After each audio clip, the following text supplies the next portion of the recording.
भाषा वो बहुत हरा भरा और हरियाली से बहुत ओतप्रोत है। मैं बहुत आदर और सम्मान के साथ आमंत्रित कर रही हूँ श्रीमान अनंत गणेश त्रिवेदी साहब को।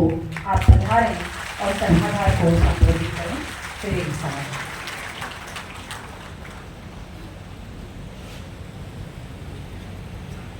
आदरणीय जोनल रेलवे ट्रेनिंग स्कूल के प्राचार्य जयप्रकाश जी, आज के मुख्य उद्बोधक डॉक्टर नीरज जी शर्मा, मोहल्ला सुखाड़ा विश्वविद्यालय, आदरणीय doctor PR Vyas, environmentalist, vice principal साहब जैन साहब, Pradeep ji Sharma, zonal railway training institute से, कार्यक्रम की संयोजिका रेणु जी, वरिष्ठ कवि किशन जी दाधीश, मोहल्ला सुखाड़ा विश्वविद्यालय से डॉक्टर अनुजा जी, राजेंद्र सिंह जी राठौर, DN विश्वविद्यालय से उपस्थित doctor Jayshree Singh, head of the department Sanskrit विभाग, उच्च न्यायालय के अधिवक्ता उमेश जी शर्मा, अतिरिक्त नगर नियोजक राजस्थान सतीश जी श्रीमानी, इरिगेशन के मुख्य जो अवकाश प्राप्त हैं GP सोनी साहब, पर्यावरण को नाटकों के द्वारा मंथन करके प्रेरणा जागृत करने वाले विलास जी जानवे,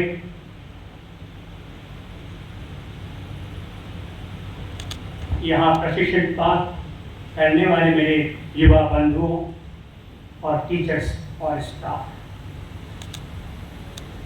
आज का ये दिन जो हम देख रहे हैं सफलता से आगे बढ़ता हुआ, इस क्रेडिट जाती है जयप्रकाश जी को। जब मैं कुछ दिन पहले आपसे मिलने आया, फोन पे बात की, मैं समझ रहा था कि मैत्री जी यहाँ की प्रिंसिपल है, उनकी उपस्थिति में एक आयोजन किया था। देखो दोबारा चाह रही थी तो मैं यहाँ नहीं था, और मैं चाह रहा था तो वो नहीं थी, तो सिर्फ उनकी उपस्थिति में एक ही आयोजन हुआ। मैंने फ़ोन किया तो जयप्रकाश जी ने कहा कि मैं 2-3 महीने से यहाँ आ चुका हूँ प्रिंसिपल। 2-3 दिन बाद का मैंने समय लिया, तो मुझे लगा कि मुझे इंट्रोड्यूस करने वाला कोई होना चाहिए, लेकिन वहाँ जो उपस्थित थे उसमें कोई परिचित था नहीं। जयप्रकाश जी से मेरा इंट्रोडक्शन हुआ और बड़ी कृपा हुई महादेव की, इनकी तीव्र मेधा शक्ति ने मुझे रिकॉग्नाइज कर दिया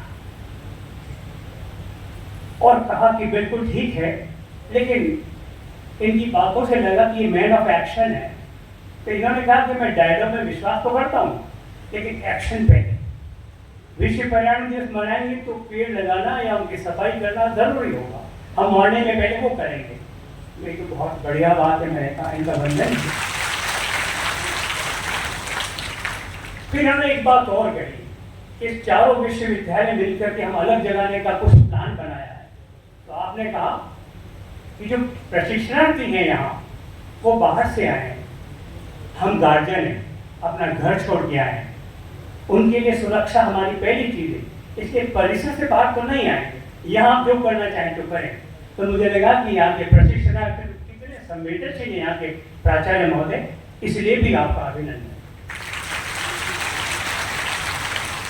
मैंने इसलिए कहा कि मैं अनऑफिशियल मेंबर हूँ यहाँ का परिसर का, आपके रेलवे ट्रेनिंग इंस्टीट्यूट का, आपने स्वीकार कर लिया, आपका बहुत बहुत आभार और धन्यवाद। इनकी शक्ति है कि मेरा मन बना कि दूसरा एक प्लान था वो छोड़ करके 5 तारीख में और करना था, लेकिन इन्होंने मुझे प्रेरित किया, विश्व पर्यावरण का मुख्य कार्यक्रम रेलवे प्रशिक्षण में होगा। अब मुझे जो वक्ता उपस्थित हुए और बोले उनका परिचय देने की जरूरत रही नहीं, खुद ही आपने प्रमाण देख लिया। जो नीरज जी शर्मा है, इन्होंने वैदिक कृषि पर इन्होंने शोध किया और PhD करी। तो शंकराचार्य को जो डॉक्यूमेंट दिया तो वो भी आंखें खोल के देखते रह गए। ये हमारा गौरव है कि उदयपुर विश्वविद्यालय में ऐसा प्रोफेसर है और जो उदयपुर में रह रहा है, ये बहुत ही हमारे लिए सौभाग्य की बात है। इसी तरह से जो PR व्यास हैं, इनका बहुत अध्ययन है और 24 घंटे एनवायरमेंट के लिए चिंतित है। मुझे यहाँ हमारी समय की मर्यादा है, बाकी एक से एक हस्तियाँ यहाँ बैठी हुई हैं। समय आएगा हम इंटरेक्शन करेंगे, ताकि वैश्विक जो जलवायु का जो परिवर्तन हुआ है भयानक राक्षस है, इसको बहुत हल्की तरह से लेना नहीं चाहिए, क्योंकि संपूर्ण मानव जाति के सामने आगे कुआ पीछे खाई। कैसे?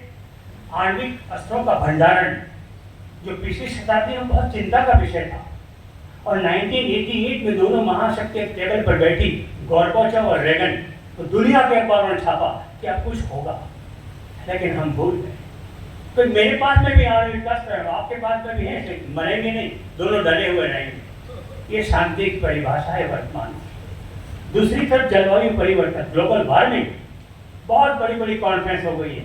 उस कॉन्फ्रेंस की इम्पोर्टेंस, और जहां हम बैठे हैं कोई किसी से कम नहीं है, बल्कि ज्यादा इंपॉर्टेंट ये है कि हम स्थानीय स्तर पर किस तरह से कदम चाल चलें कि पर्यावरण में बदलाव आए। हम घर से चलें। जो कुछ यहाँ चिंतन हुआ है,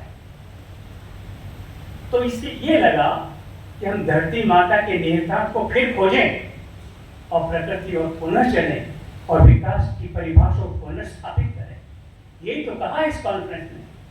मैं आपको जब यहाँ प्लांटेशन सब कुछ देखा तो मुझे ये लगता था कि रेलवे प्रशिक्षण केंद्र उदयपुर एक रोल मॉडल बने, लेकिन यहाँ जो विद्यार्थियों ने आके अपने विचार रखे तो ऐसा लगा कुछ कहने का शेष रहा ही नहीं, सारी बातें कह डाली। रीनी जी ने जो यहाँ पर जो गद्य का वाचन किया, उन्होंने सारी बातें आ गई। इसलिए मैं इत्मीनान से पूरी कॉन्फिडेंस से ये कह सकता हूँ कि ये रेलवे प्रशिक्षण केंद्र उदयपुर का रोल मॉडल बनने जा रहा है, जहां बैठ करके आप पर्यावरण संरक्षण और संवर्धन की बात अधिकृत रूप से कर सकते हैं। उदयपुर मेवाड़ किस नाम से जाना जाता है? जब मैं कहीं बाहर गया और सोलापुर से होटगी जंक्शन मद्रास लाइन पे रेलवे में वर्षों पहले चल रहा था, तो कुछ लोगों ने जब रेलवे पे बैठते हैं तो परिचय हो जाता है, मुझसे पूछा कहाँ से आए हैं? मैंने कहा उदयपुर से। मेवाड़ से? हाँ। तो फिर पास में बैठिए, और मेरा अभिनंदन किया उन्होंने रेलवे में। मेवाड़ से आए, शारीरिक से आए, क्योंकि ये तो सब जानते हैं कि हमारी अर्थ की कैपिटल मुंबई है और कल्चर की कैपिटल वाराणसी कह सकते हैं, और शौर्य की कैपिटल मेवाड़ है, जहां के लोगों को, क्षत्रियों को मालूम ही नहीं कि भय होता क्या है, जीवन को खेल समझा। और इतिहास आपको मालूम है कि सनातन किस तरह से जीवित रहा। मैं उसके विस्तार में नहीं जाऊंगा, लेकिन हालांकि वो भी पर्यावरण से जुड़ा हुआ है और वो परिपाटी चलती रही। त्याग और भक्ति की विभूतियां भी हुई, और हाल ही में जो डॉक्टर डी.एस. कोठारी जिनके पैटर्नेज पे शांतिपीठ बना, उन्होंने शिक्षा की व्यवस्था करी देश में और प्रतिरक्षा की व्यवस्था करी। इसलिए DS. Kothari memorial lecture maximum आपके यही हुए, कलाम भी यहीं आए, माधवनाथ यहीं आए, युवा राव यहीं आए। ये प्रशिक्षण केंद्र का मुझे सहयोग रहा, इसलिए ये विभूतियां यहाँ आई। डिफेंस एंड एजुकेशन दोनों बातें मेवाड़ से हुई देश के लिए, इसलिए हम सब यहाँ मेवाड़ में उपस्थित हैं, हम सब यहाँ बैठे हैं। आज प्रतिज्ञा हुई है, हमने प्रतिज्ञा आपके बाहर ही कर ली, और आप सबने पहले कर चुके हैं कि हम इस रोल मॉडल बना हुआ ये शिक्षण केंद्र है, किस तरह से उदयपुर में काम करें, और यहाँ की सुगंध चारों कोनों में फैले, पूरे देश में फैले। लोग आके पूछे कि मेवाड़ में कौन है। मैं यहाँ, समय की मर्यादा है, मुझे याद आ गया है, तो मैं राही मासूम रजा की बात को कहना चाहता हूँ। 25 साल पहले मेवाड़ फाउंडेशन ने उनको सम्मानित किया। मैं मिलने गया समय लेकर के, सब बातें बताई, तो वो भावुक हो गए और कहने लगे उस समय हमारे हिंदुस्तान की बस्ती 100 करोड़ की थी। उन्होंने कहा इस 100 करोड़ की बस्ती में 30,000 लोग तो होंगे जो वैल्यूज पर काम करते हैं, जीवन के आदर्शों पर काम कर सके। फिर कहने लगे अगर मेरा बस चले तो 30,000 लोगों को मैं उदयपुर में इन्वाइट करना चाहूंगा। मुझे इंकरेज किया, तिलक किया राही मासूम रजा ने, जिन्होंने महाभारत के डायलॉग लिखे, कहा कि अनंत जी इस काम को मत छोड़ना, और मुझे जब बुलाओगे मैं उपस्थित हो जाऊंगा। शायद उसी ऊर्जा के कारण से महामनीषी हमारे आग्रह पर, छोटे से आग्रह पर उदयपुर आए और सबको मोटिवेट किया। मैं समय ज़्यादा नहीं लेना चाहूँगा। जब भी आज प्राचार्य महोदय इशारा करेंगे, हम सब एक साथ बैठेंगे।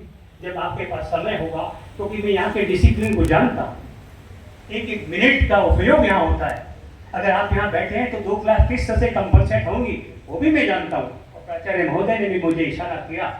तो जब भी मौका हो, अब ऐसे महाकवि किशन जी से बैठे हैं, कल शांतिपीठ में पर्यावरण पर विचार गोष्ठी हुई, काव्य गोष्ठी हुई, और जब आप मौका देंगे और आप सबके पास समय होगा, मैं चाहूँगा कि यहाँ पर वो हो और आप सब लोग और कवियों के बीच में इंटरेक्शन हो, फिर ऊर्जा ऊर्ध्वगामी हो, हम अपने संकल्प को सुदृढ़ करें, स्ट्रेंथन करें। मुझे विश्वास है हमने जो आज चिंतन किया है, जिस चीज़ का उदाहरण किया है, हम यहाँ से बेड़ा उठाएंगे और दुनिया में उसकी सुगंध फैलेगी। ओम पूर्णमदः पूर्णमिदं पूर्णात् पूर्णमुदच्यते पूर्णस्य पूर्णमादाय पूर्णमेवावशिष्यते। ओम शांति शांति शांति। अब इस मौके पर मैं वरिष्ठ कवि किशन जी दालिश को यहाँ आमंत्रित करके मैं उनसे आग्रह करूंगा कि एक पुस्तक इस पुस्तक को प्राचार्य महोदय को भेंट करें, जो आपके शांतिपीठ का एक कहना चाहिए 10 साल पहले दिल्ली में विमोचन हुआ। इसमें रूपरेखा है कि शांतिपीठ ने जब क्या किया, हालांकि 10 वर्ष पुरानी है, और इनको साथ देने के लिए राजा नेशन जी को आमंत्रित करता हूँ, किशन जी के साथ आप भी करा और प्राचार्य महोदय को ये पुस्तक भेंट करें।